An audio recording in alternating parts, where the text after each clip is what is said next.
Thank you, Chris, for the generous introduction. I actually feel, my dad would say delighted, my kids would say hyped. I don't know, somewhere in between.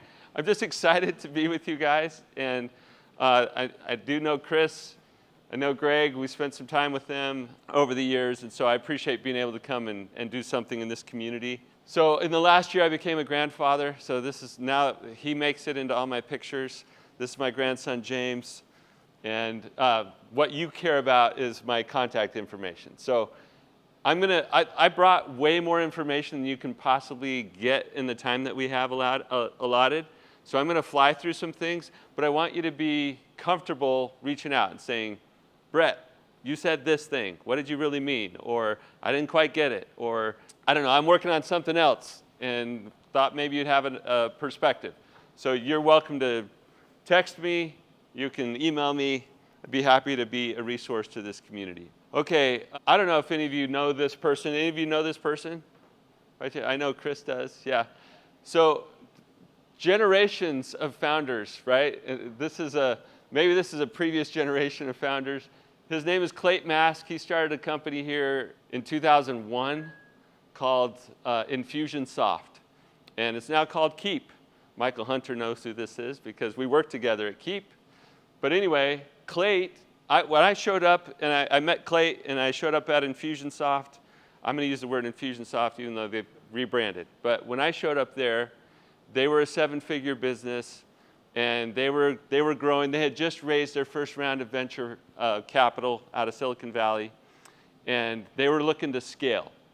And so I came in to help them scale intentionally, build a great culture, do the organization development work, leadership stuff. And I learned this planning process there. They had a really great planning process in place. I learned it, and then we started teaching it to some others. You won't recognize all these people, but these are all tech founders here locally. You might recognize some of them. This is Bob LaLoggia. Of course, you know Greg. Some of you know Hamid. This guy named Brett Larson from eVisit. And I don't know if you guys know Josh Turley or not. He has a tech company in the West Valley called RTA Fleet. Anyway, what I learned from Clay that was so powerful in our planning, we've gone on to teach many, many people. Actually, hundreds of 7-figure business owners across the world have learned what I'm about to share with you today. And it's not enough time to share it with you. Literally, I'm going to fly through some of these slides, but this is what it feels like sometimes to start up a business. You guys, can you relate to this? Yeah? Does it feel a little heavy? How many of you are still by yourself carrying the thing? No team members at all? How many of you in that boat? Okay, one. Your backpack's even bigger. Yeah, your backpack's even bigger. How many of you have at least 2 members on the team? Okay, at least 5 members on the team. Keep it up. At least 10. Okay. Some of you in that 5 or 10 range. Okay, so hopefully that backpack's getting a little lighter as you share the load with others. But I know what that's like. This slide is a little light, but what I want you to see on this is that there's a pattern on the 1s and 3s of revenue where you're in a new stage when you cross over that 1 or that 3, approximately, okay? So in that 100,000 to 300,000 range, we're trying to figure out, what we're trying to figure out is down here on the bottom, biggest hurdle. So you're trying to figure out how to sell, right? It's like some of you have natural sales ability, but we're really trying to hone the sales skills. From 300,000 to $1 million, we're trying to figure out consistent lead generation and how to fulfill our product or service at a higher level of customers or count of customers. And then when we get into the 7-figure range, we're talking about people and systems and leadership and culture. So my business is called Elite Entrepreneurs, and we help those 7-figure business owners scale their thing.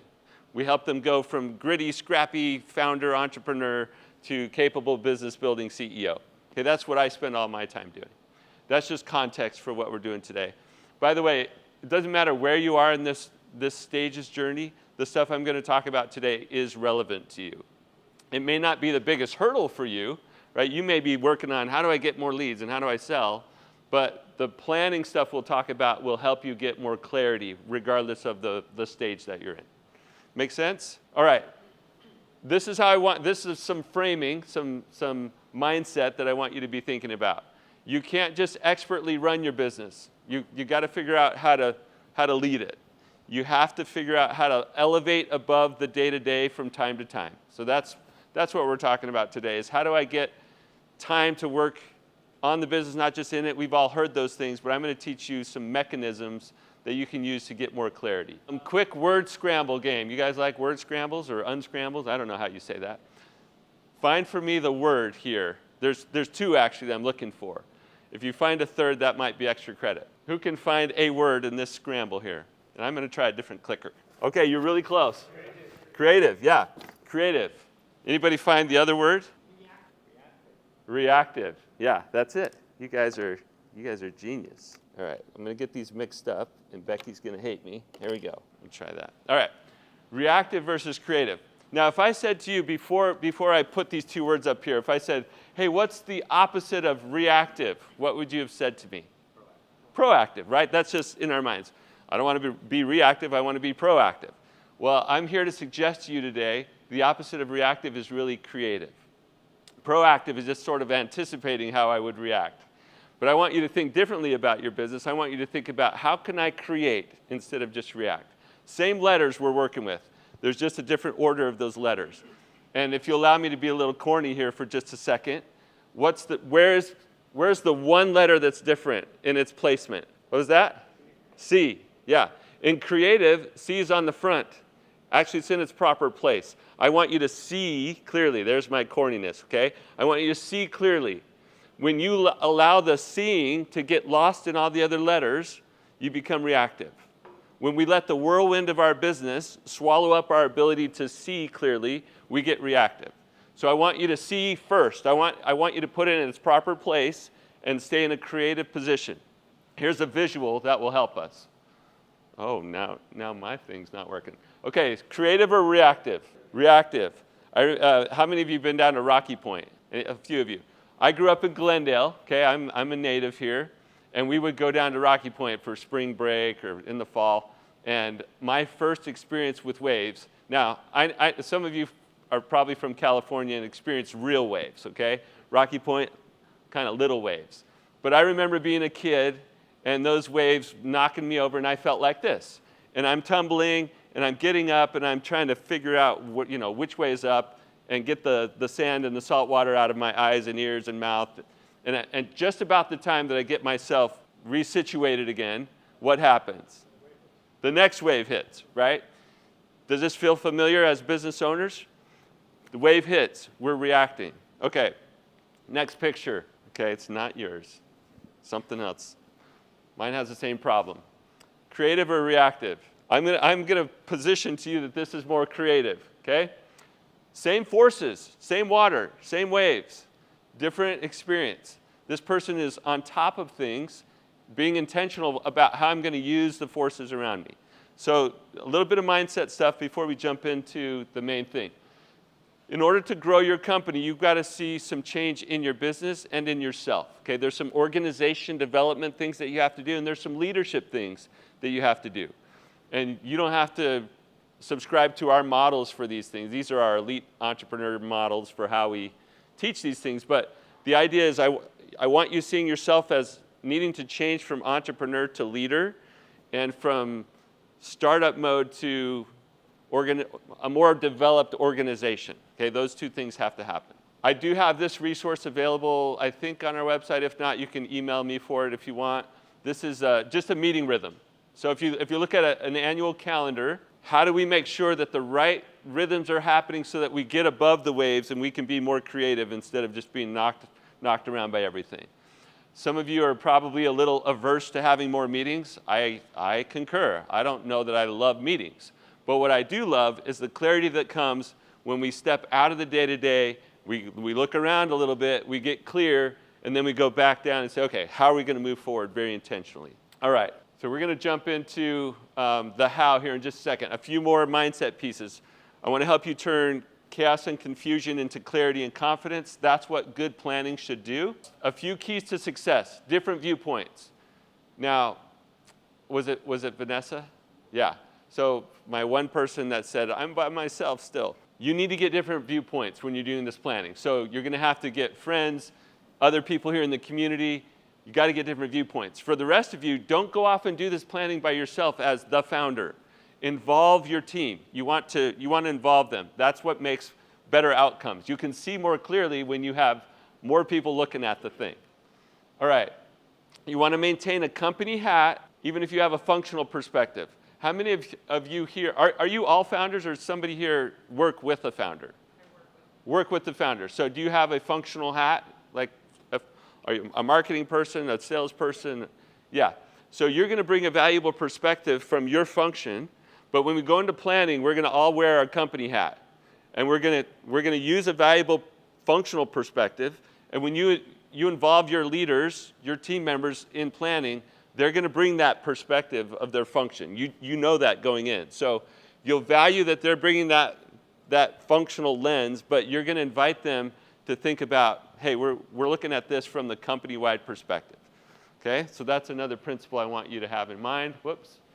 And then I call this co-creation for the win. So the more you involve, the more you enroll, the more you co-create with your team, way better outcomes. Not just because they'll have different perspectives, but when they give weigh-in to the process, then they're going to give buy-in to the plan, right? So no weigh-in, no buy-in.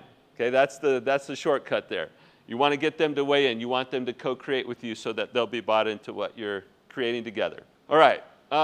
A few expectations. These are high level. You might have very specific expectations of your planning offsite, but I would expect you to come out of that with a good draft of your annual or quarterly priorities, that people feel re-energized or bought in about that you have more trust and unity on the team, and that if there's a particular discussion topic that you've dealt with that, right? Sometimes we have a unique need or topic that needs to be addressed.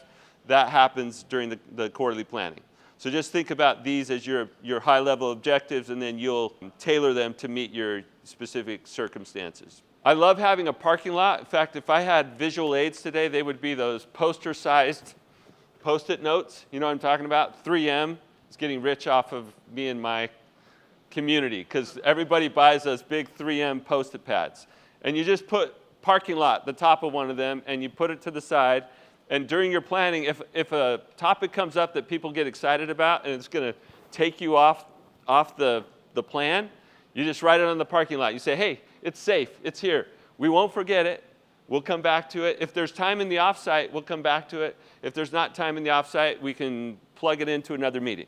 So parking lot's a great little practice for your planning meetings. So these are some sources. I want to plant another image in your mind. The image has to do with what does GPS even stand for anymore? We live in acronyms. Global Positioning System or something like that. GPS.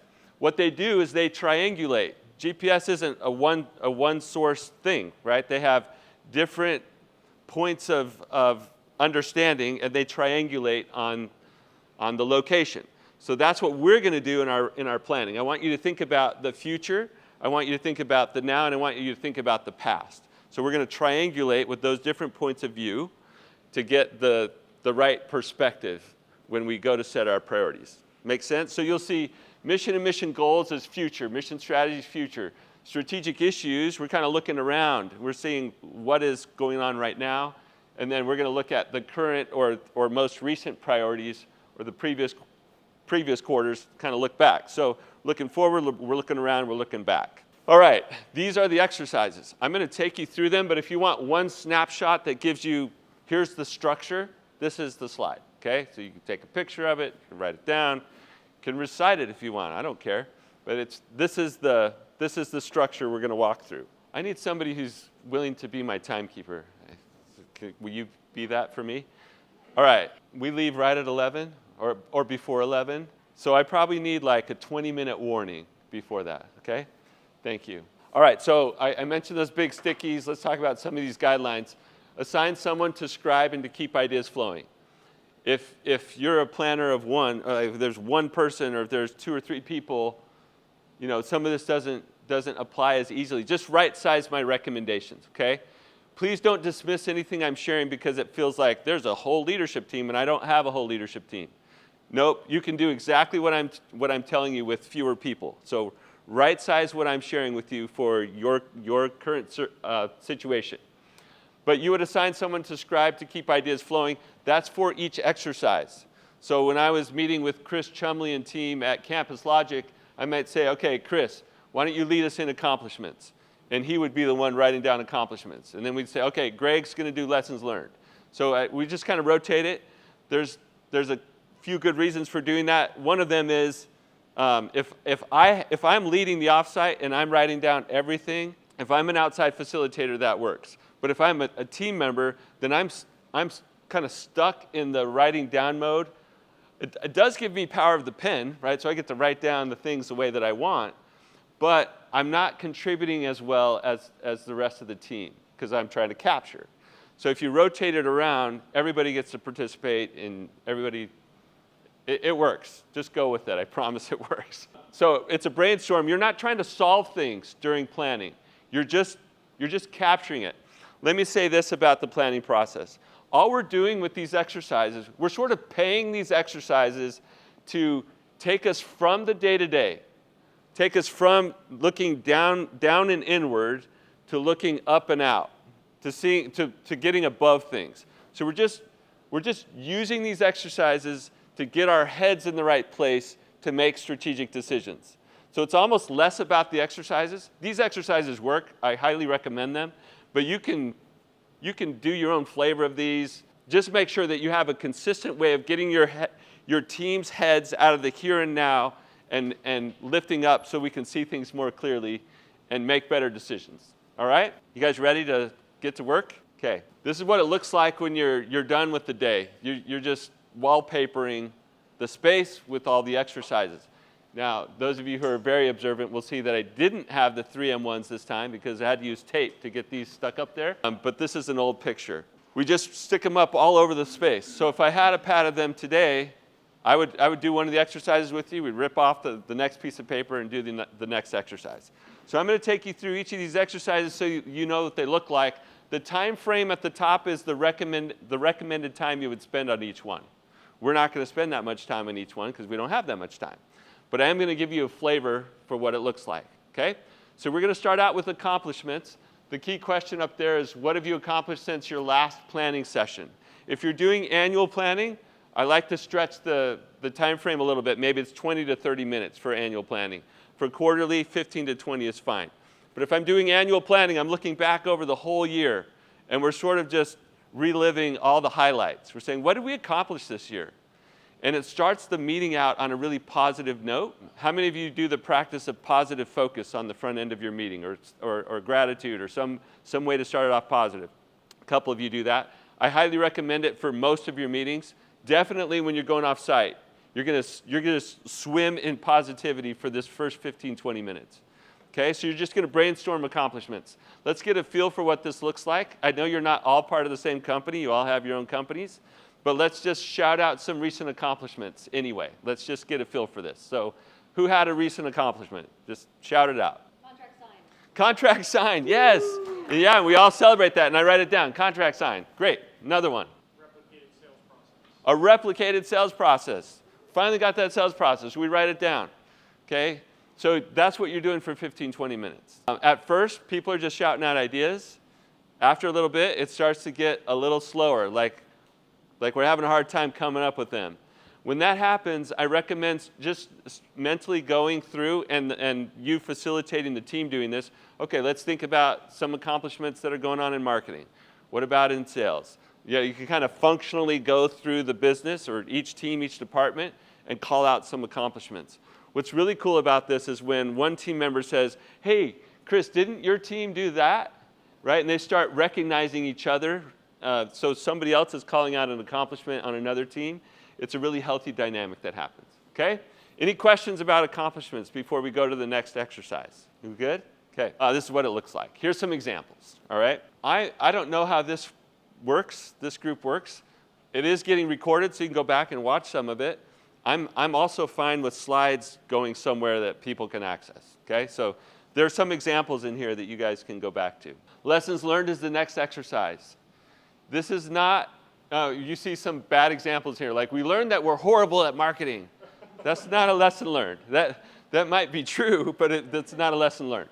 A better example would be, without dedicated marketing resources, marketing doesn't move forward very fast, right? And all of us have a couple key commodity or key resource constraints. One of them is time and one of them is money, right? You can all relate to that. We don't have enough time to do all this. We don't have enough money to do all this. And so if your lessons learned are always, we learned that we don't have enough resources to get this thing done. Okay, that's probably not going to serve you super well. That's kind of the reality of the situation. So we're looking for lessons that we want to carry forward in the next period that we don't have to learn again. Okay, how many of you have, some of you raised your hand, you had teams of at least 5 people. At least 5 people, okay. So every payroll, every pay period, you're reminded of that, right? It's like we have at least 5 people. There's pay going out. So every payroll, I want you to think about payroll differently as a result of what I'm about to say to you. Payroll is investment in the future knowledge of the business, okay? Think about that. Every pay period, you're investing in new creative knowledge. It doesn't mean that we're all perfect at being learning organizations or that we're all innovating. What I'm saying is every pay period, you just invested in somebody's learning, somebody's experience. And why would we keep investing pay period after pay period in the same learning? Let's not do that. So if we capture lessons learned, now the next pay period, we can leverage that and go, oh, we don't want to learn that lesson again, right? Or that was so powerful last pay period or last quarter, we want to take that forward. So that's all this is. So we're going to brainstorm on this. Once the brainstorm starts to fizzle, we can mine, and I think that I have that here. Nope, I don't have that on the pro tip. You can mine the accomplishments list, right? Because you just came up with a bunch of accomplishments, and if we're getting slow on lessons learned, we can say, oh, what did we learn about signing that contract? What did we learn about that new sales process? In the process of creating it, what did we learn that we can carry forward? So don't overthink this. This is just an exercise to get us thinking bigger, but this is the next part of the process. Any questions about the lessons learned thing? Good? All this, you're like, pick it up, Brett. We want to get to more stuff. Okay. So you're wallpapering your space. You're capturing all this context. We're just creating context so that we can think more strategically. But there's some value in each of the steps. All right. Everybody knows what a SWOT exercise is, but I hope to give you a little bit more understanding of how to make it powerful, okay, or how to see each of these sections. So we're going to do strengths, weaknesses, opportunities, threats. I like to put strengths and weaknesses on the same poster. So I'll just write strengths on the left, weaknesses on the right, and I'll just write a line down the middle.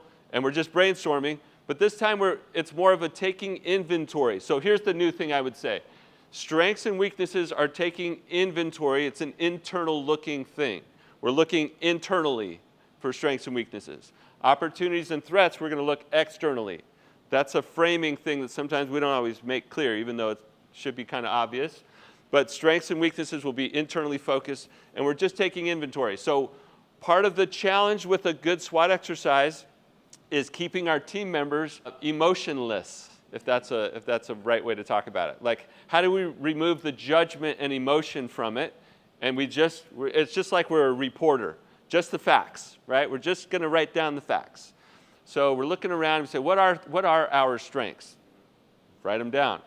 Then after 10 or 15 minutes, we'll go to what are our weaknesses?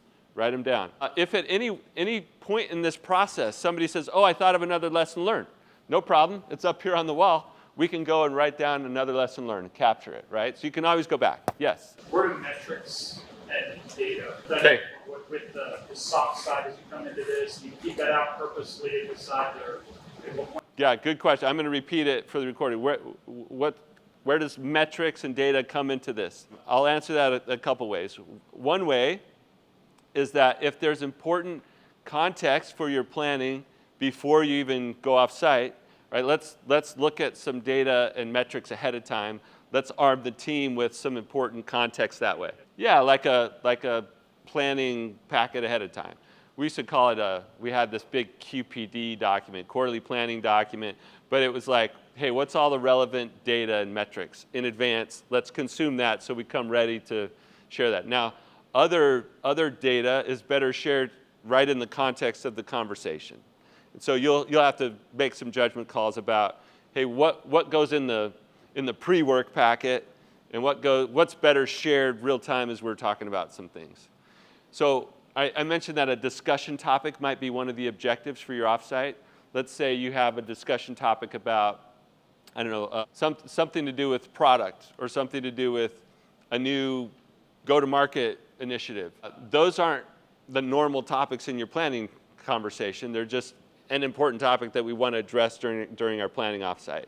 So that particular section might have some time where some data is shown, right, where we're having a conversation about that. If data comes up in strengths, I mean, somebody could say, hey, you know, we've got this recent data point that reflects a strength.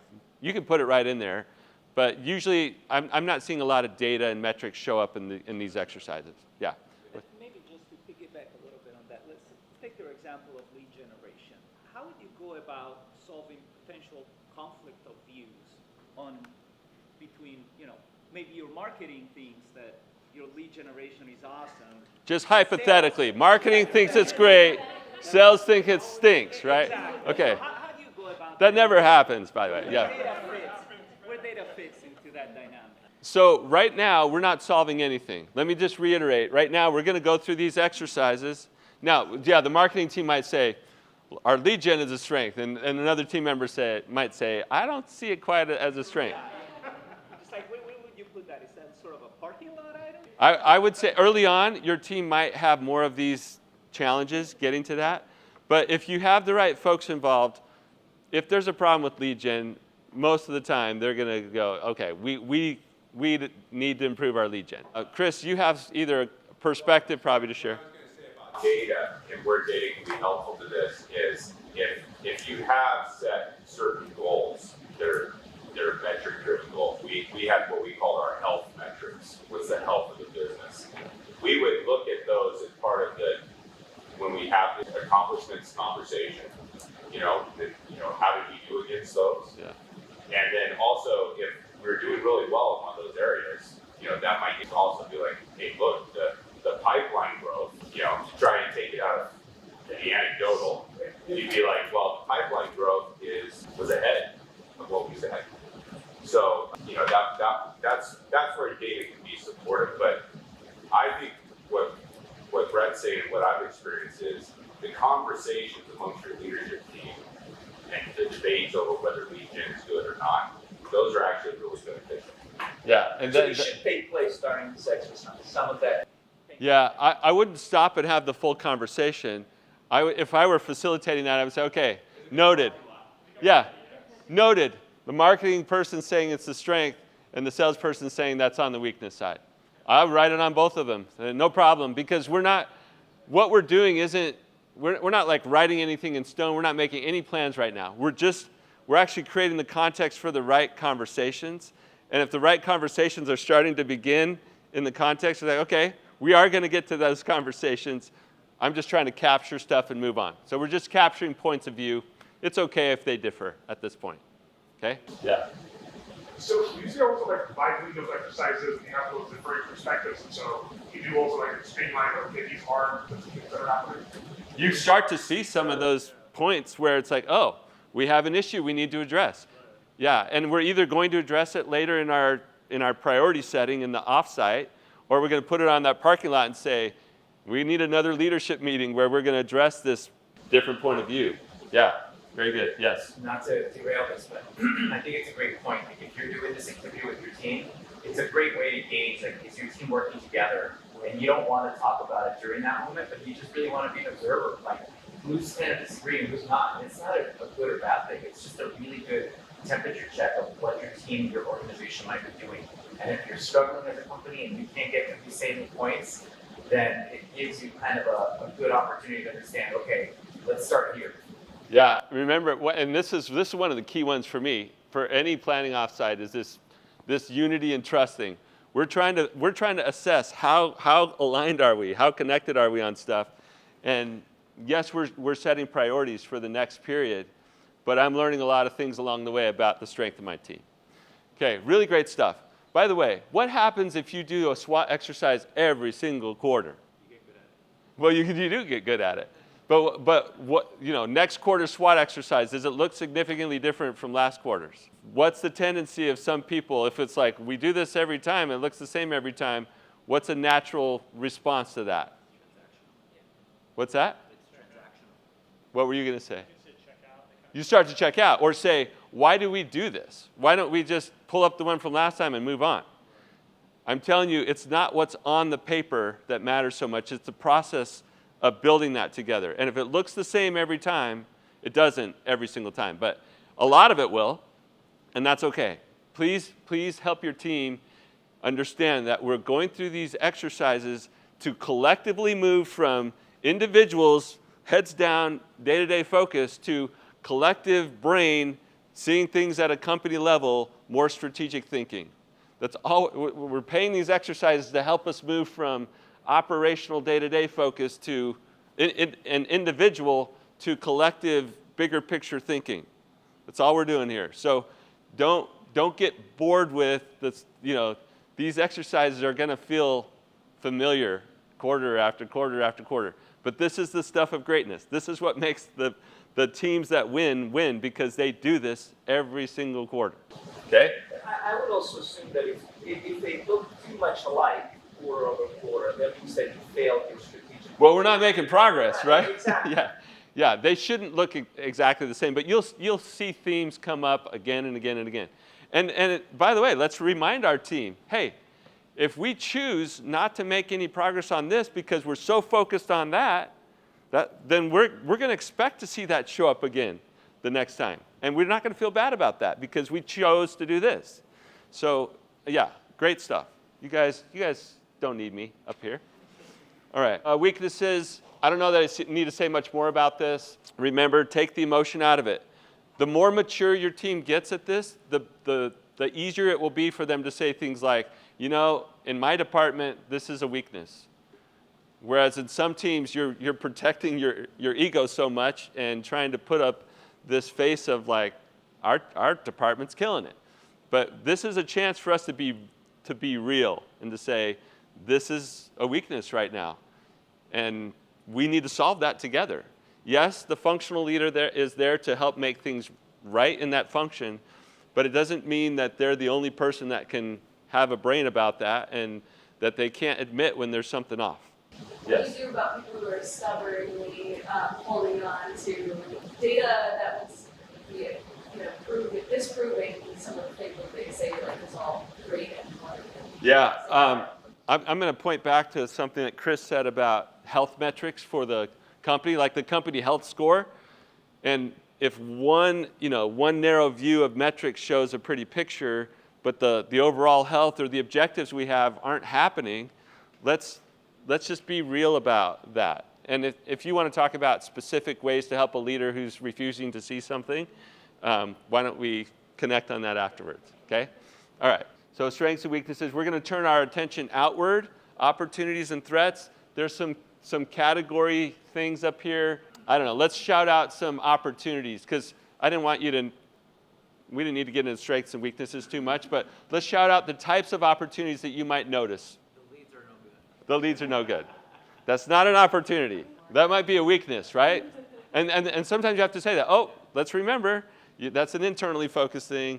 Yeah, leads are from the outside, but we're not generating leads the right way, right? That's a weakness. What's an opportunity? Good example. Getting traction with a new market that you didn't realize. Okay, yeah, like we were doing this. We said, oh, there's something over here that we might be able to benefit from. And so, yeah, we're making progress out here in this other. Complementary product or service or market, good. What else would be? Partnership opportunity, that's a classic one, yep. Partnership opportunity. If you've been serving, you've been serving business and now you have some opportunity to do something in government contracts, and maybe that's an opportunity.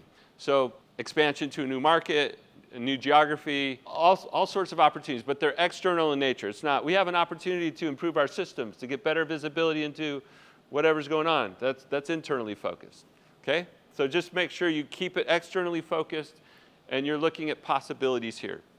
Doesn't mean we're gonna chase after all the opportunities, we're just getting clear on what we see as a team. Same thing with threats. What's going on out in the world that might be a threat? And let's use AI for just a second. AI, is it an opportunity? Yes. Is it a threat? Can be, right? So it's okay for a single idea or concept to land on both sides of that poster. It's an opportunity in this way, it's a threat in that way. It's very common to see that, okay? And it happens in strengths and weaknesses too. Like we got strong at, I don't know, maybe we got strong at one aspect of marketing, but we're weak at another aspect of marketing. Not a problem. We can still those things can coexist because we're just using these exercises to tease out all the things that we are seeing internally and externally. Questions about the more traditional SWOT exercise? Just keep it moving, right? And we're not rushing it, but I just mean, you'll know when the energy starts to fade on something, okay, let's go to the next exercise. If something comes up, you can go back and write it. You can always go back and write it. So you're just going to keep the energy moving. We're just getting into this strategic thinking space, okay? So by the way, I call all these exercises SWOT plus. You can call it whatever you want, but SWOT's kind of at the heart of it, and we got some exercises on the front end and some stuff on the back end. We just called it SWOT plus. Trends. Most of these things should have come up. A really good team, almost all the trends will show up in opportunities and threats. But it doesn't mean you're poor at it if it doesn't show up there. I think it's just nice to do one more flyby with trends. And it might be, and there's categories of this, right? Like there's trends around consumer preferences. There's trends around socio-economic, political views. There's trends around technology. That's a big one for all of you guys. What are the technology trends? When I was younger and in situations like many of you, there were trends about, now, we've got these smartphones and there's an app for that. That showed up on our trends list, right? There's an app for that, a little phrase. You guys just live in that now, so it's not a thing. But at those times it was a thing. It was like, we got to pay attention to these app things. AI getting into everything is a trend, right? So what are some examples of trends to help everybody in the room think about this more clearly? Doesn't have to be technology, it could be anything. Okay, great one. Others? Impacts of the political advertisement into the B2C marketplace. Saturation of, right? Yeah. And that whole political advertising thing might show up depending on what your business is, it might show up as an opportunity or a threat, right? But yeah, good. What else? Other trends? Could be changes in demographic, people. Changes in demographics, yeah. All those types of things. Trends in the Tech stack overload. tech stack trends, yeah. Is it just external or could it be internal trends too? Give me an example. Team morale. Team morale. In this exercise, we're definitely looking outside. On the team morale thing, I'd want to list it on the strength side if that's where it's trending, or on the weakness side if that's where it's trending. Yeah. Good question, Isaiah. Okay, good. Trends, we're just looking out. Yes? How do you balance as a business owner, like, there's so much information coming at us all the time, and sometimes I go in my hidey hole so that I can actually focus on things. Yes. And then I have to come back out, and then I'm like, oh wow, the world has changed day out. And so I'm just. Yeah, I love the way you describe that. You call it your hidey hole? So I say, yeah, got to go to my hidey hole. Yeah, sometimes I want to shut it all out. I actually think, and maybe your businesses move even faster than the quarterly cadence, but I think the quarterly planning cadence gives us permission to go into our hidey hole and execute, right? It's like we came up for air, we did the thing very exhaustive, we looked around, we made our best decisions for the next 90 days, we're going to run, right? So I like the peace of mind that gives me. Now, if your world is changing so fast that 90 days is too slow, maybe you got to look at it every month and do a condensed version of this, or at least a check-in and say, did something happen this week that alters my priorities or my strategy even? In December, let's call it November because we're even more creative. We're getting ahead of it. November of 2019. I don't know of any threat on anybody's paper that said pandemic, right? But by the time February and March came around, that was on everybody's paper, and they were having to make shifts. They were having to make pivots. We heard that word over and over again, pivot, pivot, pivot, because their strategy was just out the window, right? So sometimes a disruptive event says, you must look at this right now.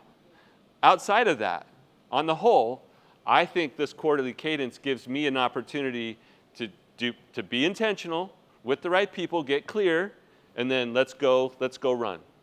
And then we'll come back up and we'll come out of our hole and do it again. So would you recommend like doing a dive into what's going on in the market, like a little research? Leading up to it, yeah, that whole pre-work packet or quarterly planning document idea, if there's any data, if there's market research that will help you guys during the offsite see it more clearly, I'd love to pull that in ahead of time. Yeah, if you give people like a week ahead of time to be consuming some of that, yeah, okay? All right, good question. You guys ready to move on? Okay, so we did all that work. Trends, there's a little line on the threats and the opportunities that represent where we added in trends. So we said, hey, let's talk about trends, and then we just framed it into opportunities or threats, okay? So you could create a separate poster that says trends. I've done that a lot. But you can also just like couch it into those two spots. Okay, this is where the magic actually begins. So did anybody like do some rough math on the recommended time frames for each of those exercises? We did accomplishments, lessons learned, and a full-blown SWOT. Like how much time did we just invest? A couple hours. Yeah, if you did 15, 20 minutes on each of those on the front end and you did 10 to 15 minutes, we're at least an hour and a half into this thing, if not closer to 2 hours. Before we were actually doing any like real decision making. This is all just context building. So, and again, that may feel like, whoa, that's a lot of time. That feels like wasted time. I promise, you all do so much looking down and in, right? And you're moving fast that any of this time to just get up and out, start looking up and out, super valuable time spent. So give yourself permission every quarter, even if you're just by yourself or just a couple of you, do it consistently every quarter. If you just have the discipline around this, even if you're not great at strategic thinking or great at setting strategic priorities, it will give you context and perspective that will help you make better decisions as you jump back down into the hidey hole, okay? I love that. I'm going to use hidey hole from now on. All right. Strategic issues, this is where the magic starts, okay? All we're doing here is we're going to say, now we're going to back up from the posters that we put up on the wall. And we're going to say, given all of that context, all that beautiful context that we just co-created, what are the biggest things, what are the biggest issues we should be addressing as a team? And you're going to get each individual to write down their own point of view on this. Individual point of view on the biggest strategic issues for our business. And you're going to look back, and when you see this list of strengths, and you see it right next to some opportunities, you might say, oh, that strength and that opportunity, there's an intersection here. Okay, most people just do the SWOT exercises, and they don't look at the intersections. The real view is where those things start to intersect, where they collide. So if you look at weaknesses against threats, that can be alarming, right? If you look at strengths against opportunities, that can be really awesome. And those aren't the only intersections, but those are the obvious ones that I'm calling out. But just look at where there are intersections, important collisions.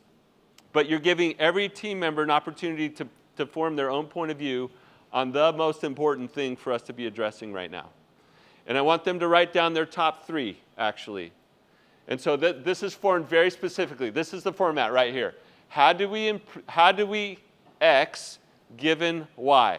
How do we accomplish X objective, X priority, X important thing given Y reality or given Y obstacle? Okay?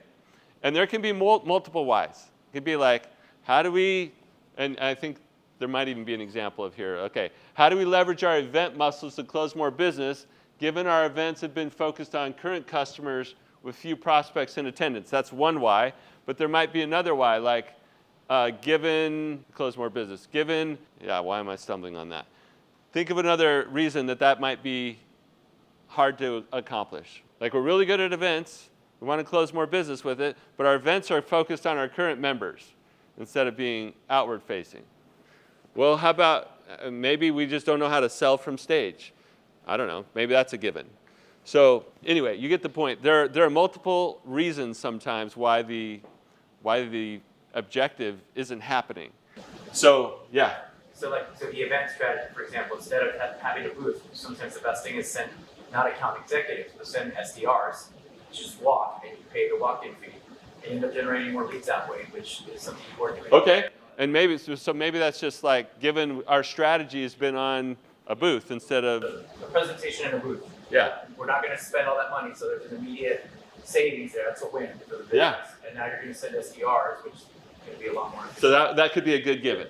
All right, but and that might not even raise to the level of the most important issue in the business, right? But all of these issues, our team members are coming up with the issues they think are the most important in the business. Okay, so top 3 strategic issues.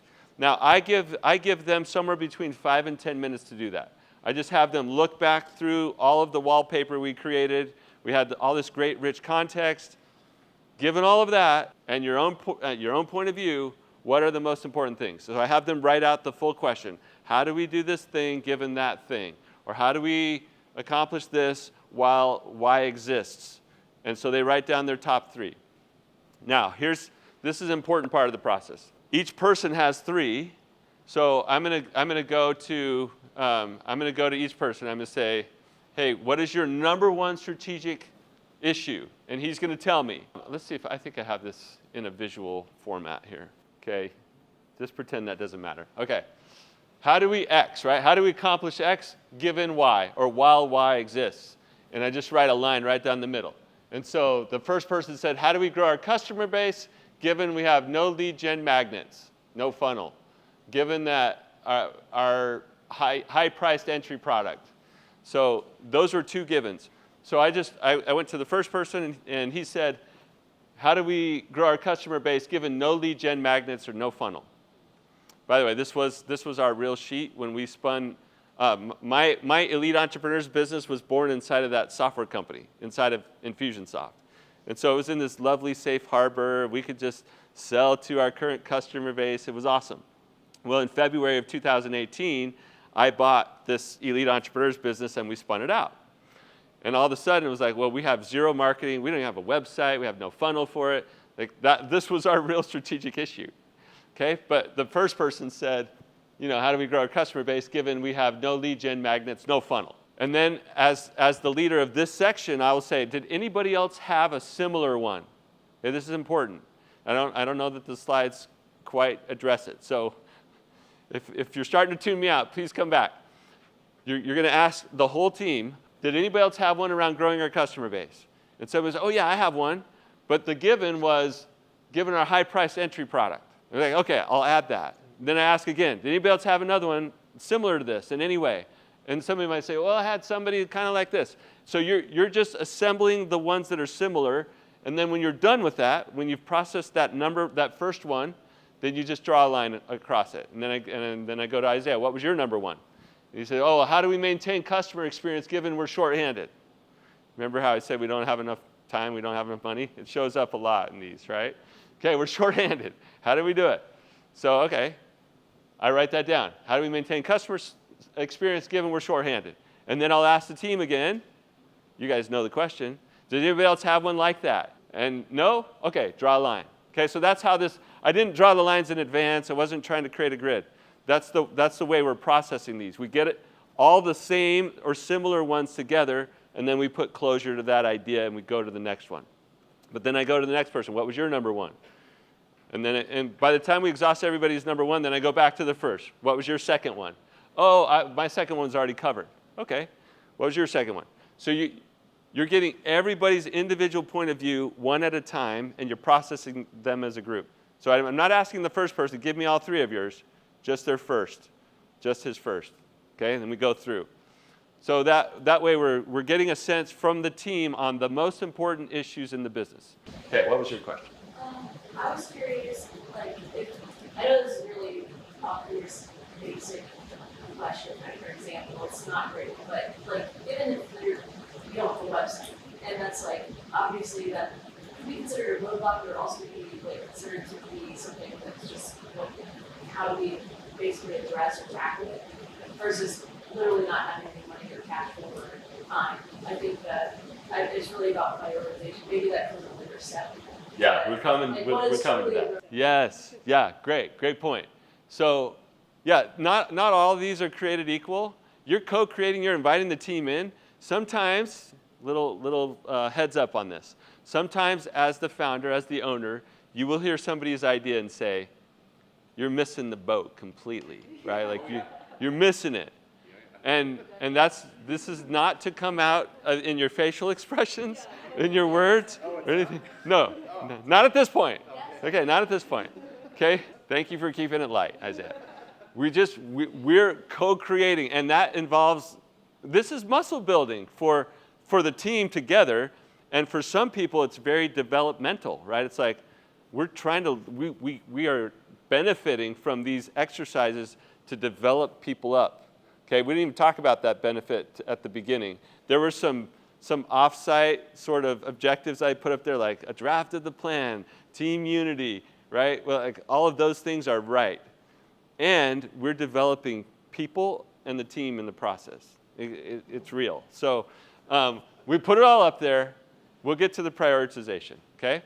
All right, any other questions about how to process this? Okay, this really is where the magic is, because all the other stuff was context. This is now us trying to state what are the biggest issues for us to tackle.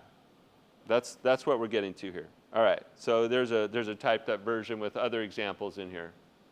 Okay, at the end of it, we're going to vote. So everybody gets 3 votes, and this isn't like the one with the most votes is the most important. That's not what it means. The one with the most votes has the most consistency in the point of view, right? Like that means most of us think that's an important one. Okay, so don't get confused. The most votes does not equal the most important to the business. It just means where we have the most alignment that it's an important item. Okay? So if you had, how many colors do I have here? 4? So I have 4 people on this team, and I gave them each 3 votes. Here's how this works. Each team member is looking at the poster. They're deciding, and I just give them a colored marker, right? We're using markers this whole time. So I give each person a different color, and I just say, go put a dot next to it. But I want them to form their strong opinion on the most important 3 before a single dot gets put up there. So I have my point of view, Isaiah has his point of view, Vanessa has her point of view. We're all locked and loaded, ready to go. And that takes some courage to say, no matter what goes up there from other people, these are my choices. Okay, that's what we're going for. So once everybody has signaled, yep, I'm ready with my 3, then we can start putting our dots up there. By the way, the pro tip on all these exercises to this point is leader hold back. LHB, okay, leader hold back. That doesn't mean the leader doesn't participate. We just don't want the leader going first on every exercise. Certainly not here. Okay, not here. We don't want the leader's dots first. We want the leader's dots last. Okay, so we get everybody's real perspective up there, including and finally the leader's real perspective. And then we step back and we say, well, all of these were great strategic issues. Like even if some might have been less great, like this was a great point of view. But we see pretty clear consistency, agreement around a couple, and that's where the dialogue starts to happen. Like what really matters the most. Do you ever do this anonymously where you number them like 1 through 6 and then have everyone write 3 numbers down and turn it in to make it more like I'm not just following the first person and what they said kind of thing? Yeah, if you have concerns that your team will just try to follow along, then do it the way you can totally make it even more anonymous. Say, all right, turn in your things, and then I'll just put dots on the numbers. Yeah. Yep, you can totally do that. I get to the place with my team, everybody just does it the right way, right? And with the more, I guess, seasoned or trusting leadership teams, that's not an issue. But it is, I mean, that is a great way to think about it if you feel like somebody's going to be concerned about what others think. Okay? Yeah, Michael. This approach is interesting. Your former people put their name on the ideas to have a discussion around it so people can defend it versus it being totally anonymous. You don't know, remember what number you put where or why. Yeah, there is that benefit. Thank you for calling that out. The benefit is, if this was Chris's dot here, it'd say, Chris, and somebody else was the only one here. Tell me why you chose this over one of these other ones. I'm just right. Yeah, you're just right. Yeah, and he would say that. No, I'm just kidding. All right, very good. We'll move on from that. Okay, everybody's heard some version of this truth. Really what we're doing with strategic issues is we're trying to state the problem well. Any good product person knows we don't go developing cool stuff until we know exactly what we're trying to address. Same with like technology, big implementations of software that are going to save our world. It's like, let's get really clear about the problems and design a good process. Then we can apply tech to it, right? Same thing here. We got to get really clear about what are the issues that we must address. Once we get clear on that, it's a lot easier to say, well, here are the choices, and let's move forward on a few of them. Okay, I highly recommend, see this range, 1 to 3? If you're doing this for the first time, I recommend that you do it, and I wouldn't practice with annual. I'd practice with Q4 priorities. You guys are in September right now? Announcement, it's September 12th. You guys should do some quarterly planning for the fourth quarter sometime in the next couple of weeks, even just to get a little practice with this. And then you can do your annual planning. You won't be experts by then, but you can at least have one iteration under your belt. But I would choose one priority for Q4. And you're like, what do you mean? We got to do all this stuff. I know you got to do all this stuff. But if you practice, just get one priority for Q4. It's like, we need to make significant progress with this thing this quarter. And you put a little plan behind it, and you execute against that as a team. In addition to doing all the day-to-day stuff you're doing to try to get and serve clients, or customers, or patients, or whatever your end user is, it will serve you well to just get a little muscle memory, a little repetition on what does it look like to identify a key priority and then nail it. One of the things we learned we made this mistake over and over again. Like especially as our team got bigger, we thought more team means we can handle more priorities.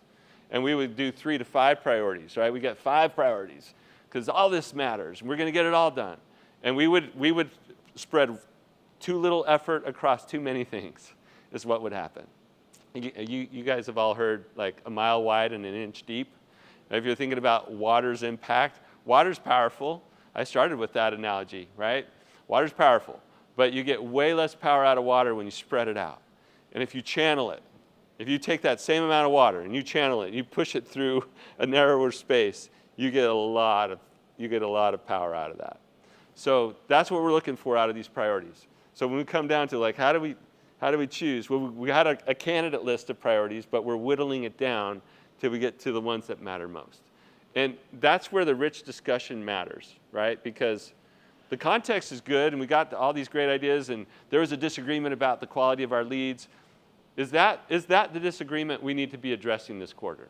If it is, fine. We know we have a differing point of view from a couple key people. Let's get to clarity about how we're going to make some significant progress on that this quarter.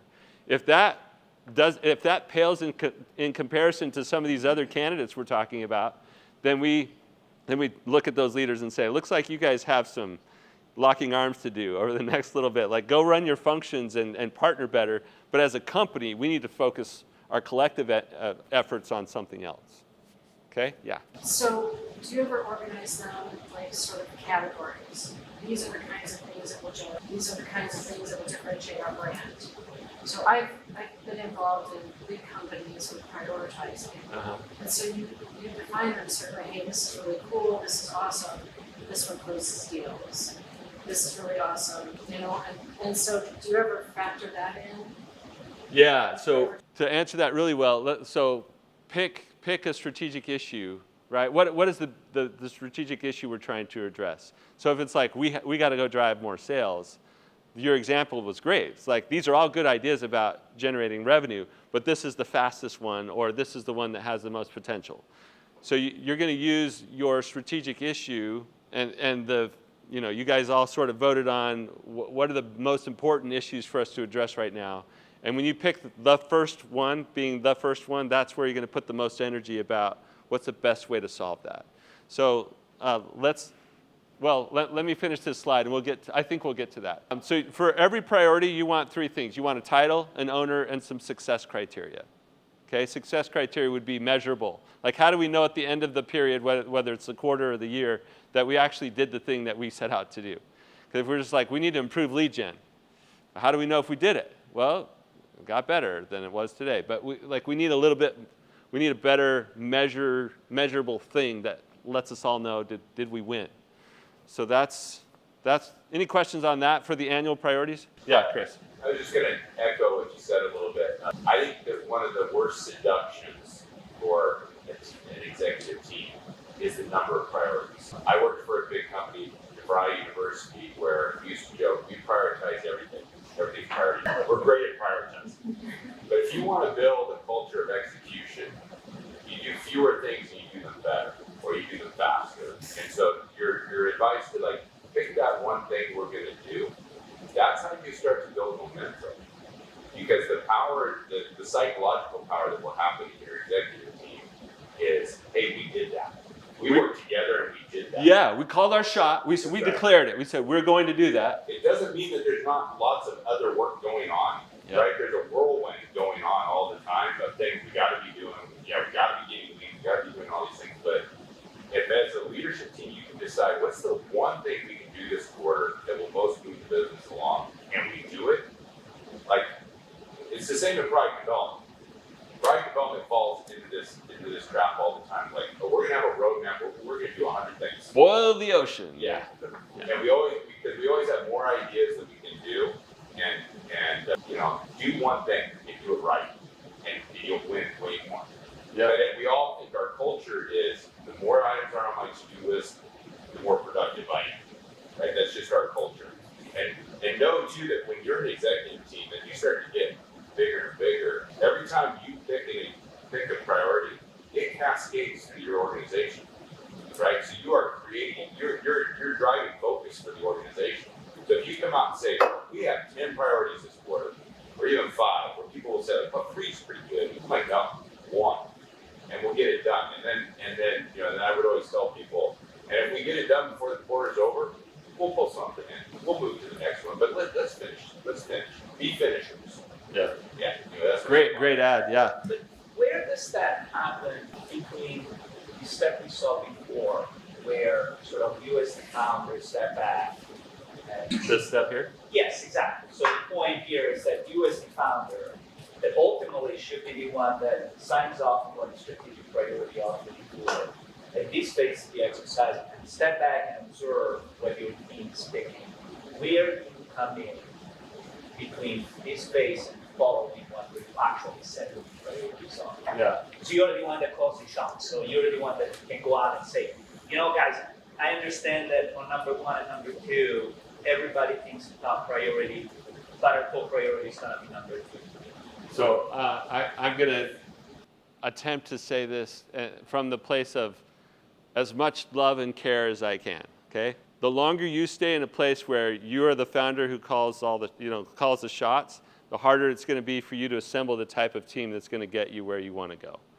One, and I know earlier on it's different, right? So I don't know how big your team is, but earlier on, you might be the one making these calls, and your team members might be looking at you saying, "Yeah, what do you think?" Because, like you're the guy that decides this. So I'll just acknowledge that. But for everybody here, the sooner we can get this power of co-creating with the team, where they have shared ownership in the decision, and now they care about making it happen. That's the nirvana, right? And so now come back to the reality of they're looking at you. Like, what do we do, right? They're not they're looking at you, but sort of a point in between. Let's say, you're not maybe overly emphasizing you're the one that calls the shot. But at some point, there is going to be some friction between team members. Yeah. And part of your role is also resolve some of those frictions and provide the clarity on here's what we're going to do next. Yeah, so as a leader, I want to do that right during that time we have together, if possible, right? If something kind of unwinds on us or blows up and like these people are now like storming up and I'm not talking to each other, that's a problem. But in the meeting, as those differences are coming up, I want to talk about those. I want to work through those. What is your point of view? Why do you see it that way? Okay, what is your point of view? Why do you see it that way? And sometimes I'll even ask, okay, now I want you to defend his point. Like you be the one. Like if you see things differently, I want you to represent his point of view to the group, and I want you to represent his point of view to the group. So I know there's real understanding, and then at some point we got to make a decision. And if you feel like you see it clear enough, then you have that clarity, and you say to them, hey, I've heard both of those things, or I've heard all three of these things. Here's what I think we need to do. So sometimes a CEO needs to make that decision, but most of the time, I've seen as teams work through this, the decision together becomes more obvious. Okay? How does that differ from founder mode? You know, is that like, is that part of it? Like you're influencing? So because I'm less connected with your startup scene these days, I don't know that I fully appreciate founder mode. Immediately I thought of something, but I'd love for you to explain it. Like, give me the short synopsis of what that means. Okay, so Brian Chesky from Airbnb came out with a very controversial topic, and part of it is, the context is, during like 2020 and 2021, there was a lot of growth, and the advice to him was to let, middle management, and this is like for very large startups, Sure. should not necessarily be just doing everything autonomously, that the founder actually can drive the most productive decision making and guide the company to its success. And so, because they started to dwindle until they came in and started to fix things. And he had to be like the prover on a lot of things. But then they started all making their own decisions over time that were more in line with what he could do. Yeah. But some people, the criticism is that it sounds like a cover-up of maniacal neuroticism around kind of trying to control everything. I think it's kind of a pendulum, personally. Yeah. I think there should be something in the middle. But yeah, if people are not going to be happy if they're just being bossed around by one person. At the same time, I do understand that the person that is responsible for growing the company to a certain point knows a lot more key pieces about how to grow it again, in the next direction. That maybe some other people want to see. Yeah, and I've lived through some of those swings in the pendulum. So, everybody can point to Steve Jobs or Elon Musk and say, you got this crazy, powerful founder, innovator type who knows how to make it all go. Everything that I'm sharing with you is much more along the lines of, let's co-create this, let's develop people, let's build a healthy organization. So that's the place I come from. So founder mode, I don't think is a sustainable long-term strategy. I think sometimes founders can get put aside a little bit as the organization grows and we kind of forget some of our roots, and the founder comes back in and says, you're forgetting what we learned. We had all these lessons learned. You're forgetting that. Let me remind you of some of those lessons. And especially as we add in leaders from the outside, if you can develop leaders fast enough internally, I would always hire from within. Problem is you can't develop them fast enough and they don't all have the experience of where you're going. So you're going to have to bring in some from the outside, but I've seen it go the other way, where we bring in so many leaders from the outside that we lose our way on some core things that we knew. And that's where that founder mode is important to say, no, you're about to take us off the rails. Like, we've learned this lesson before. This is what works in this business. So I've definitely seen that. But when I'm inviting people to co-create the strategic plan for the business, I want them to co-create it with me. If I see them starting to move in a direction that I know is going to be bad, then I'm not going to let that happen. I'm part of the conversation. I'm not just going to sit by and have it go off the rails. So we're going to use our founder judgment and our position and influence to make sure that we stay on track. But it's the conversations and the team figuring out the answer together, even if you have to be a strong part of that influence, that helps them see it more clearly and lead it more powerfully coming out of that meeting. Yeah. Plus, this is really done with kind of executive leadership as opposed to So I do this depending on the size of the team. Many of you are in this 5 to 10 employee range. I just do it with the whole team. And there's not even an executive team, right? So we're kind of floating in and out of size of company as I'm up here. But I take my full team through this. Right now we have 7 people on my team. I take them through this. They're not all leaders. They're not executives. But they see things from where they're at that are super valuable. And by me, I'm developing them as we go through this. So that's great. Actually, thanks for saying that. Yeah. Would you include a developer if you're a small enough team, or what? Yeah, I would, at least for the exercises. If you want to go through the first set of exercises for a couple hours over a pizza on a Friday afternoon, you can split this up. It doesn't have to all be at one shot. But you could do the accomplishments, lessons learned, SWOT exercise, strategic issues with the developer. That person gets to give their point of view, and then we're like, okay, great input. Now we're going to have the planning offsite where we take all this great input and we go through the priority setting, and we'll come back with a draft, literally a draft. It won't be done. Come back with a draft and get any last point of view from the team on, let them ask questions. Yeah, I want to involve them if I can. So I can see from that would. It does. A ton of buy-in, a ton of loyalty. They're like, wow, you actually care about the way I think, and you're expanding my view of what's going on here. It's not just my role, and it's really powerful that way.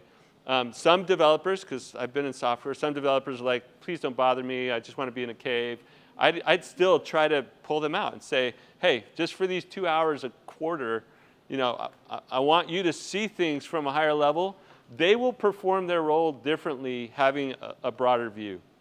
And I think it's super valuable. So yeah, you had a hand up, and then we'll go here and then here. I mean, it's a good personal and professional development side. So if you're going to hit the velocity is what I actually want to talk about. I think it's important for the whole founder mode thing. But when you hit your velocity, you got to grow a team pretty quickly. So just start to think about the bench.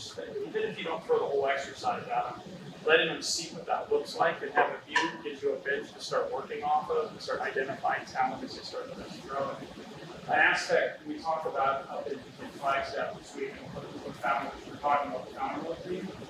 And I think one thing to think about it in the art and science of the field and leadership, my military background in corporate America and now the founder, here's the real thing for us. The velocity you have to maintain is like a 9-month duration cycle. It is the reason that large corporate vision healthcare, personal where I could not iterate fast enough, and these problems have to be solved outside of small businesses. So, like a lot of businesses that work in housing places. That's good in part when you get into that, I think, and how you have to apply it. And it's when I watch this conversation unfold about founder mode, there's some that, well, it's a micromanagement kind of group side, and I hear others talk about, and really, solid founders who got to get stuff done. I know you have to do that, but the way you maintain velocity and keep moving. I think the why behind that is each of these kind of looks different. So if I had one of these that the velocity gives me enough time that I can go in like a team pull, you want a team you don't have to kick out of the farm, ultimately, right? You want a team that pull the reins back on, that when in doubt make a decision. I would think that might be the area. Great stuff. Yeah, you had a hand up. Oh yeah, I was going to ask, so how do you deal with introverted developers and trying to get their opinion? Because in some of these meetings, it's like the salespeople, the extroverts, they get all the talking time. Great. But with those who don't like to have their opinions be known, so how do you get them to sort of come out of their hiding hole and get involved and have their opinions be just as valid as the people who love to hear themselves talk? Yeah, so just like I think you're a great alternative for the anonymous thing. If you can make adjustments to this. So you could say, all right, instead of brainstorming on accomplishments, we're going to go, you name an accomplishment. You name an accomplishment. Like you could just go one by one until we kind of exhaust it, and they can pass. If okay, I'm out of ideas. Okay, pass. You can have people write stuff down, like you said. Hey, just write it all down, and then we'll come around and ask you for it. There's ways to adjust the facilitation of this to include people who aren't speaking up. But I appreciate you asking that because that's real. I just read something somewhere that was like, if you put a bunch of people in a room and you brainstorm and you just have people talking, the loudest voice is often the person that gets their way, but it's not the best idea. It might not be. So my thinking is how can I better get everyone's opinion and then evaluate them rather than just having the loudest opinion. Yeah, and that's why before this was all brainstorming, and they weren't ideas to implement before this. At this point, that's why we do the individual point of view thing. It's like I need every single person's best ideas, and that's why we grab them one at a time the way that I talked about. At this point, it's definitely we need to get the best ideas, not just any idea that people think of. So before this, it's all brainstorm. Well, the other thing you would have us do, Brett, is you would, in each of the steps, you would have us write these down, right? So you would have everybody think about each element of the SWOT, think about, the X and the Y. Yeah, you can use little Post-its. Down and then go put it up, and that's for your developers. They're used to that style from retrospectives, for example, right? And by the way, you have introverts on the team, so you have other people on the team that are introverts too, right? But it is a good technique. Have people write things down. Give everybody a moment, collect your thoughts, write it down on a post-it, come put them up, right? So that they're not getting talked over. Because your VP of sales do all the time. For sure. But we've got a little less than 20 left. Okay, thank you for that. All right, I had one more hand here. No, I was actually, I think, constant. We're good? Okay, Mike. I can add a little bit of perspective to the founder. When you're first starting out, and your first couple of hires, usually competition, they're not really anchored. It's very important to have involved in the process with priorities, like figuring out what to work on. Like velocity, momentum, motivation aren't good things because moving 100 miles an hour in the wrong direction is not helpful. And so, especially early on, like have your team go through the process and get your priorities in place. It's really important to have a few really key pivotal customers to loop in here and have an open discussion with some customers that you know are a good fit, and also gives them insight into you understanding their needs. If you get a lot of inbound feedback, you have no idea, really, unless you have a conversation with your customers, how big of a pain point this is. And so something that's a very small pain point, where you get 6 different feature requests from a big customer, one might be a nice to have, or one really critical. So involving your customers in this process, letting them choose what priorities are, has been really beneficial for us to build really solid relationships with really key customers, increase retention, open communication with our clients, and also making sure they're building the right things. Yeah, and I think that comment about involving customers is critical, especially obviously on the product development side. As far as the strategic priority setting for my company, if I don't have enough perspective internally, I definitely want to go get some other perspectives. I don't usually invite outsiders to this meeting, but if it's 1 or 2 of you and you're trying to figure this out, I'm getting the value of all of these steps in a different way, right? Like I'm going to go out and get that. Okay, good. Brett, just one more thing that I was thinking about too is one of the things I work on when I know that I have an introverted team member is that isn't looking at that 50,000 foot level. I bring them iteratively along the path before we have a group meeting. So it's what do you think about this? You have domain expertise here. How do we elevate that to the next level? Just get them comfortable with making iterative, small decisions. And then when they come to the big meeting, then it's, okay, I know how to participate in this team building exercise. Because there's some really smart folks that just don't like to be the center of attention. And if you can bring that out slowly over time, I find that it usually works that way. But there's also, if somebody's not contributing, are they really a part of this team? There's another question too, right? And I think that it's a healthy way to get people to encourage them to talk. Yeah. Most people that I've worked with, again, engineers included, if you tee it up the right way, hey, we want to get your perspective, and we also want you to have an elevated perspective, and not just every role, not just you, but we're all doing our thing every single day. This is a chance for us to get up out of the keyboards and out of the weeds and just think in a different space. We want to invite you into that. We value your perspective. Usually people respond pretty well to it, and it's not that threatening as we're going along. But you can use some great facilitation tips like, everybody's going to get a chance, one at a time, or write it down first, use the sticky notes. Okay, lots of ways to do it. Here we go. Going to bring this home. Annual priority, this is an example. Calling in crazy big crowds. That's a sticky label, that's a priority.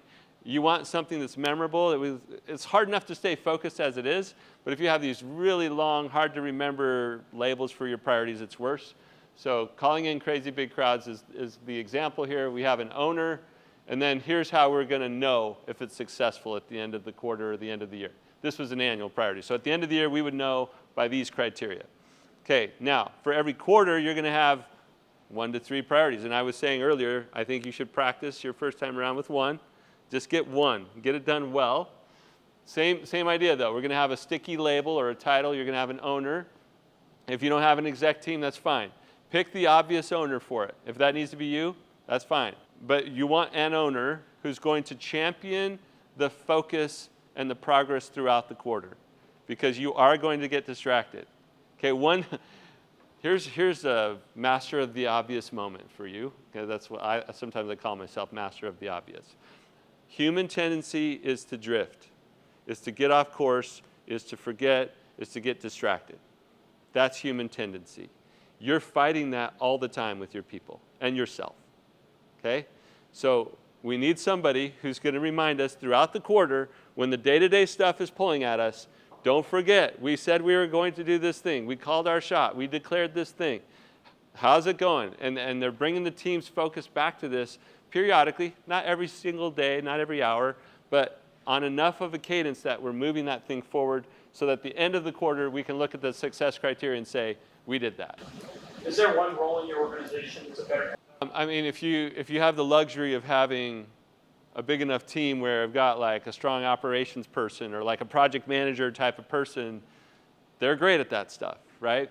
But sometimes the priority might land in marketing or sales, and we're going to have the owner of that department be the champion for this. Doesn't mean they do it all, but they're the lead then. Yeah. Yep. Okay, so here's another example on a quarterly priority. So if the annual priority is calling in the big, crazy big crowds, the quarterly priority is build the engine for promo events. And here's how we're going to measure that success. So they're aligned to an annual priority. It's not always one-to-one. We might have 2 annual priorities or 3 annual priorities, and your quarterly priorities might not align perfectly every time. Sometimes there's an operational thing that comes up. We're like, we have to fix this problem. That's a priority for the quarter. And it wasn't even in our strategy, right? It wasn't in our, it's just like a reality. We've got to deal with this thing. So sometimes that happens. But most of the time, like we have these 2 or 3 annual priorities. We have quarterly priorities that are like the next 90-day sprint towards that. There's a lot of alignment there. Yes, Karen? So I've done a lot for big companies now. Thank you for reminding me for my own. But where I've seen companies make traction, everybody reports regularly on what they've done to contribute to that thing. Yep. Others just say, this is my accomplishment this week. But I've definitely seen huge global teams accomplish amazing things. Everybody just, here's what I contributed to this thing, or this is what I accomplished, and everybody's razor focused. So then when you're getting to these bigger meetings, it's a whole different kind of energy and momentum, because everybody has said, I've done, this is my thing. There's movement. Yes. It's gonna be great ideas for. Good. I'm glad. You've all heard this acronym. The only thing I'm going to call out is the R here. I hear a lot of people say realistic, which I think is a lot like achievable. I like relevant because it points to connecting the dots. So we have a purpose here, a part of our vision, right? We've got a thing that we're all about. We have a specific mission that we're up to. We have these strategies. We've got an annual priority. We've got quarterly priorities, and we have these SMART objectives. They need to be relevant to the big picture, not just a repeat on achievable or realistic. So I'm not here to argue SMART objective or acronyms. But to Karen's point, it's not just.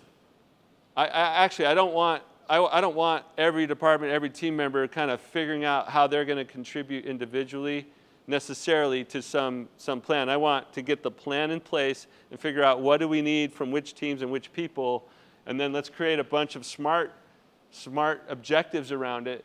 For each SMART, I want a title, description, deliverable, due date, and an owner. This is what it looks like. And this looks and feels like onerous or tedious. It's just the level of specificity needed to make sure that we're making the progress we said we were going to make with the priority. If you don't do this, you will not get the desired outcome. It won't happen because you'll get pulled away. And even very good intentioned people taking massive action in the general direction of the priority does not yield the desired outcome unless you have really solid, here's the work that has to happen to make that real. Okay, so for every SMART, you see them, here's the description, here's the deliverable, here's the owner due date. That's how we move these plans forward. For every priority, I would think there's going to be roughly 5 to 10 SMARTs. Think about scoping them like that, okay? It's probably not one large priority for the quarter summarized in one action item, right? That's probably not a very big priority. That's like, hey, here's your to-do person with that role. Like, go do it. That's not a company-wide priority. A company-wide priority probably involves multiple people getting multiple things done to make that happen. And 5 to 10 might be about right. At some quarter, you might have a priority that needs 15 SMARTs, right? In some quarters, maybe get away with 3 or 4 SMARTs. That's less likely going to happen. you're going to have a chunk of work that needs to get done for this priority to happen. Okay, so this is just the making it happen piece. But to Karen's point, a best practice on this is the priority owner, whoever that is, coming back to the team or the organization, the whole team, and saying, hey, here's our weekly update. And if we used to print these up on we'd go to Kinko's or FedEx or wherever and print up our smarts for the quarter. And then the priority owner could gather everybody who has a smart. So they would gather Johnny and Miranda and mad scientist David. They would gather all these people around the priority and say, how are you doing with your smart? Where are you at with that? And they just do a quick huddle once a week outside of the operational meetings, right? Our day-to-day operational meetings, sometimes the smart stuff gets swallowed up in that or ignored or set aside. Now, some of you might be like, well, that's the only time we gather every week. We're just going to add a chunk of time. Fine, you can make it work in your operational meeting, but don't lose sight of these weekly progress updates against the strategic work. Okay, we're getting close to wrapping up here. This is my wrap-up slide. I have a T-shirt on the front. It says the best leaders build the best businesses. On the back it says, and the best businesses win. I know a lot of businesses out there who do just fine without great leadership. Like, I get that happens in the market. They have a great product. They have, the market accepts the product, and they have horrible everything else. I know there are exceptions, but for most of us, if we really want to win in our endeavors, we have to figure out how to be leaders. We got to figure out how to lead better. And that happens when we get out of the day-to-day and we start looking up and out. If we get stuck looking down and in all the time, or we're trying to do too many things at once, we will not make the progress that our venture deserves to make. You guys all are doing cool stuff. I wish I could sit down and get to know each business and learn what you're doing. I would just geek out about doing that. It's worthy, or you wouldn't even be here, right? Like, it deserves to have life. You got to give it life by getting clear on what is the next thing that we must do to succeed. Let's put a lot of focus and energy on that for the coming quarter. I hope that the structure I've given you gives you enough to create your own version of it. Like, you go tailor it to your own needs. But it's this kind of planning that makes good companies even better, and it makes you not just get stuck in the day-to-day, but deliver the thing that you're all out to create. So thanks for the time. Super fun for me. Appreciate it.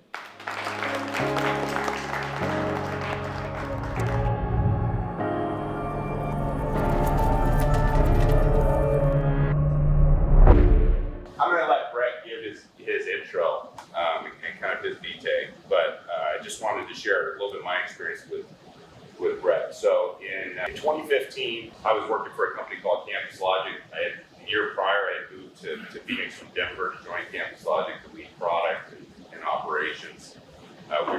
We were pretty small in 2014. Going into 2015, we were starting to get some traction. We were starting to grow. It looked like, hey, this might actually work. In fact, I was living in an RV at the time while my family was still in Colorado. This Campus Logic thing was going to work out. So in 2015, we were approaching $1 million in ARR. I think we finished that year with about $1 million. And we decided that, hey, now's the time to really start thinking about what kind of company we want to build. We spent all this time focused on finding our ideal customer, building out, establishing a GTM. Like, all those things that as an entrepreneur, you're just heads down doing. But we had not taken very much time to think about what's next, where are we headed, what kind of company do we want to build. And so that was my first introduction to Brett. We went to a couple of day event with him where he put us through some exercises to help us think about our business and work on the business instead of doing the business. And it was really powerful in helping us with articulating and being intentional about our purpose, our mission, our values. And really, I always say, like, that was really the birth of Campus as a company. And then later, we had a long-term relationship with Brett where he would come in and help our executive team with annual planning, quarterly planning, setting objectives, a lot of things he's going to talk about today. So, I credit Brett with a lot of the success that we had. His exercises and approach were really powerful for us. So, and you'll get to hear and see that today. So, thanks for coming, and I'll turn it over to Brett. Thank you.